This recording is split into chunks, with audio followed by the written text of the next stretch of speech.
Ito na kalaboy yung binigay sa akin ng isang foreigner na gusto ko daw ng merienda. Kaya sabi ko, nagulat ako. Gusto mo merienda? Opo. Ako. So yan, ito na. Yan, no?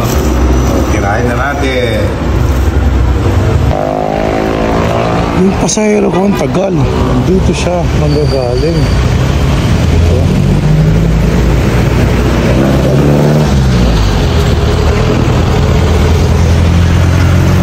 Kalaboy, ngayon ka dito. Nag-stand na ako dito mga kalaboy. May nagbigay ng merienda. Ayos naman. Oh, wait naman nun. Lumapit ka sa akin. Sabi niya, gusto ko daw ng merienda.